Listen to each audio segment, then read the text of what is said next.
Archie's TV Laugh-Out issue 104. Sabrina cares enough to tell Salem that a cat from next door wants to play with him, which she knows because she can see her out of the window. But Salem would rather gaze at a cat on a commercial.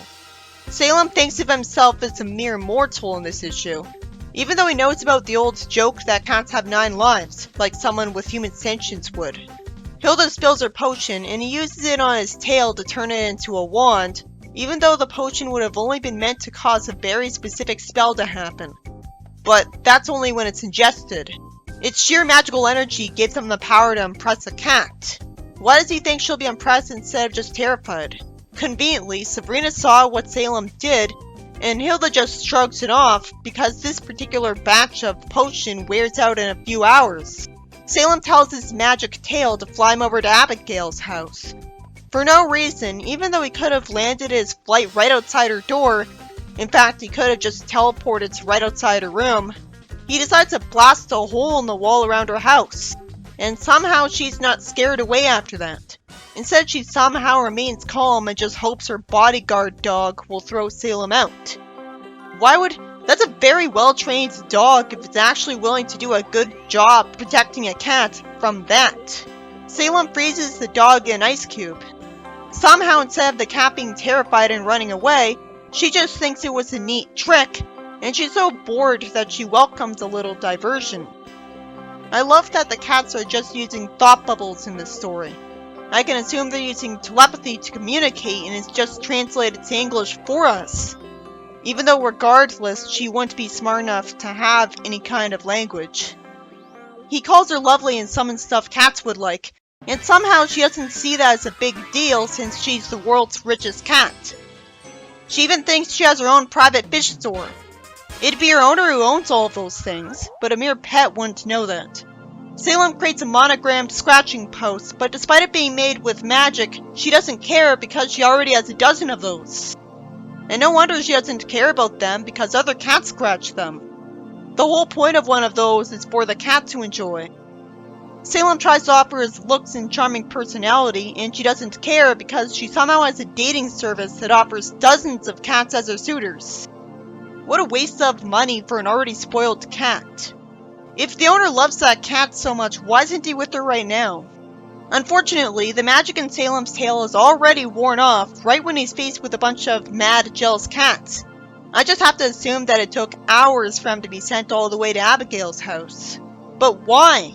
If his magic knew where she lived when he didn't, from scanning her memories from a distance, then why didn't he get warped to her directly?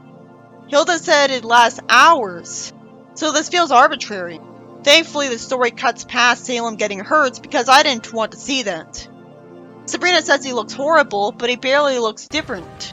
He tells Missy the cat that his magic's gone, and Missy wouldn't know what he means because she was never told about him getting magic or that magic exists. She sweetly nuzzles his face, saying a great line that his magic for her will never be gone, and he fortunately appreciates it instead of only wanting a high-class girl. Sabrina says to Hilda randomly that the philosophers tell her that happiness can be found in your own backyard, and the story ends with them agreeing. And see, it's a him. He's going after female cats. All those times I called the 70s Salem a him, I had a point. He was the she in the 70s cartoon, but that was only true in the comics rarely. This story was about Salem getting powers from Hilda's potion, but conveniently, despite Sabrina being aware of it, she doesn't proceed to follow him the entire time, even though she felt like warning Hilda about it. That just means she wasn't there to protect him from an army of jealous cat suitors when he kept failing to impress a spoiled rich cat he saw in commercials, who you'd expect to just be terrified of his magic because she wouldn't trust him with it. Good thing it had a sweet ending to make up for the fact that the story was constantly depressing with how she was never impressed by him. I don't like that the story has the same name as another story in the series that's easier to find. But if you look it up on the site, this story distinguishes itself by having 6 pages instead of 5. Archie Giant Series 531.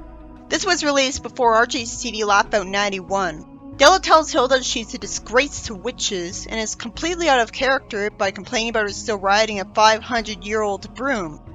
She's the same person who lectures Sabrina about being good, and Hilda has respect for her. so she's old-fashioned. Not the kind of forward-thinking witch Hilda would approve of. Hilda uncharacteristically agrees that it's time for an update just to offer a janitor money for his broom, when she could just zap up one for free. Archie Giant Series 537. This was released before Archie's TV Laugh-Out 95. Sabrina sees a girl with a jammed locker and uses magic for her, and the books in the locker fall on the girl. That was depressing. Archie Giant Series 539. This was released after Archie's TV Laugh-Out 96. Sabrina hugs Hilda for a gift, and Hilda says she deserves the best. And Sabrina's happy about getting a 10-speed broom. Why does she want all of those speeds? Betty and Me 149. Hilda's vampire friend doesn't want Sabrina's new gravity boots because vampires hang upside down as bats too often. Those boots seem like a waste of money she'll quickly get bored of when a spell could do what they do for free. It's a nice surprise that he has a wife. Archie 339. Sabrina sees on TV with Hilda that the space agency is going to send another woman into space, and Hilda doesn't care because witches have been doing that for 300 years. Why only 300 years? What's been up there for them? Maybe there's floating witch ice cream salesmen for them, like the bad humor one. Life with Archie 252. Hilda asks Ambrose what he wants on his pizza as she's wearing an apron for once. He says he'll take the works, and Sabrina says he should have ordered it plain. And for some reason, he's upset about the stereotypical witch ingredients that it'll come with, even though he's a warlock himself, who even approves of warlocks wanting to be evil. And he's known Hilda for a long time, hasn't he? Archie Giant Series 556. Sabrina says that a new witch's manual says a witch must always use her magic for good.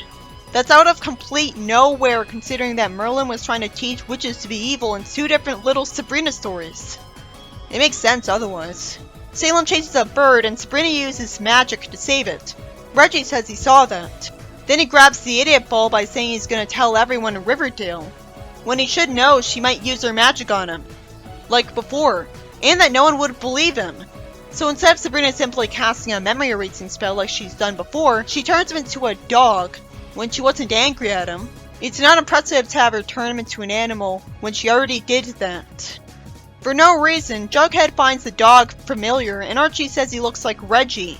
Then Jughead decides to take him to the animal shelter, and Sabrina realizes she abused her magic and has to change Reggie back. For no reason, she doesn't simply warp Reggie back to her and end the plot already. Archie and Reggie see a breakdancer on the sidewalk being filmed, and Reggie starts breakdancing as a dog to get on TV. That was weird. Sabrina casts a spell to turn Reggie back to normal and cloud his memory, and Reggie says he can't dance. She must have also made him forget how to breakdance then. The story ends with Reggie liking a dog food sign for no reason. This story is about Reggie seeing Sabrina save a bird from Salem and somehow thinking he'll be believed if he tells people about her magic. And somehow thinking it's okay to warn her that he's gonna do it first. So she turns him into a dog when she could have easily just erased his memory, when she wasn't even mad at him. This was an idiot's plot. She realizes she did something wrong, but doesn't just warp him to her. So she wastes some time looking for him and sees him breakdancing on the sidewalk for TV out of nowhere and undoes the spell. Pep 404. A guy that Sabrina knows sees her at the local health club because Sabrina followed him there on purpose because she could never invite him to her house for obvious reasons. The story doesn't make it clear whether she just wants him as a friend or is suddenly considering cheating on Harvey. She always defends Harvey, so it's surprising that she thinks he's not good enough now. Sabrina leaves the health club and suddenly sees Hilda, who was curious about where she's been hanging out. So she must be here because she followed her here. Hilda suddenly decides to go to the club because she's apparently always had a desire to join the trendy crowd, despite being a proudly old-fashioned witch who can zap away any weight. Too bad Sabrina doesn't have the guts to use magic to change the mind of her own aunt. She and Zelda use magic to get new outfits, and Sabrina's embarrassed when they're at least less attention-grabbing than witch costumes. Predictably, Hilda ends up using magic. She rides the cycle machine in the air for fun. So when the 2000s Sabrina comic did it, it wasn't even original. Then arbitrarily, Some guys call Hilda scrawny even though men want women to be skinny. And for no reason she agrees with him.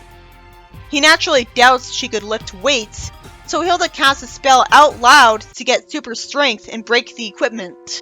Lucky for her, the next scene ignores that she did that, so I have to assume that someone used magic to fix it. A woman says to the ants that they first check out all the newcomers on the treadmill. Zelda's sad because she wanted to join the aerobic exercise class. Why? Hilda says that they can do both at the same time, and Zelda agrees because they're witches, not even trying to hide it. To be fair, witches can't erase memories. They use magic to split each other in half and do both. I have to assume that the legs has a copy of their consciousness in it. And it's like one eye of theirs is in the top half, and one eye is in the bottom half. Sabrina says that now Walter knows, even though he isn't in any of the panels, and she somehow says that she'll never live this down, even though she can erase memories, so that's forced drama. She walks out, sad because Walter was just showing interest in her. Then he tells her to come home with them and meet his parents. She thinks he's just feeling sorry for her. She says they can't because they have nothing in common. That comes out of nowhere because she was trying so hard to get him to date her earlier. The story has a happy ending, as it turns out with no foreshadowing that Walter has a witch mother and alien father. But once again, in a story with a twist like this, we don't get to see what it was like for Sabrina to spend some time with them. This story is about Hilda and Zelda arbitrarily going to the health club after they followed Sabrina there, and not trying to hide that they're witches at all in favor of having fun. Which would be less confusing if it was explained that they know witches are spying on them, and will just erase any mortal's memories of magic if they try to tell. It's good that every time they use magic, we don't see Sabrina complaining at them and forcing them to undo the spell. This story was done in the 2000s Sabrina comic too, and Sabrina was a lot more annoying there. Sabrina could have easily avoided this embarrassment by magically changing her aunts' minds about going to the club. But luckily this all worked out because Walter is a warlock, so he wants Sabrina to meet his parents. It's too bad we don't find out what her visit to his house was like. It's always been confusing that Sabrina was going after a different guy from Harvey with no mention of him though. Archie and me 155. Sabrina complains that she's been flying with Hilda for hours and wants a snack break. They find a hot air balloon, and I love that they decide to have a picnic on top of it. Of course witches would do that. And if realistically that'd all be too heavy for the balloon to handle, we can assume they cast a lightweight spell on everything involved. But you'd think the people in it would hear Hilda. I guess they assumed the people in it would assume they were going crazy and just hearing things if they heard them. But it'd be pretty mean of Sabrina to be fine with that if she wasn't gonna erase their memories afterwards. Jughead 344. Finally I get to see some exciting witch fashion. It's not that creative to have Zelda in a polka dot witch costume. Sabrina explains that what's come over them is that they've been reading too much of her Katie Keene comic books. It caught me off guard because Katie's a character in Archie comics. It's sort of hard to believe that they do this when they've been stubbornly wearing the same type of outfits for centuries. This is a more natural transition than them going straight to dressing like Katie. But wouldn't they be doing this because they'd want to wear outfits? Laugh Comics 393. Sabrina says out in the winter that Hilda's throwing another party for her witch friends. At this point it's interesting that it's for witches and not for monsters this time. She sees that she got a big turnout because there's tons of brooms outside of her house. It's smart of them to put them outside even if it is conspicuous because it lessens the chances of someone in the party stealing a person's broom. And the story ends there, so it having Sabrina out the winter wasn't used at all. It only makes me wonder why Salem agreed to be outside if it's so cold. Archie at Riverdale High 107. Ambrose can't decide which show to watch. So Sabrina gives him an extra TV and 2 heads. Even though that would force him to try to hear one TV over the other, so he wouldn't like it. I guess I'm supposed to assume based on her saying she aims to please that he didn't appreciate it.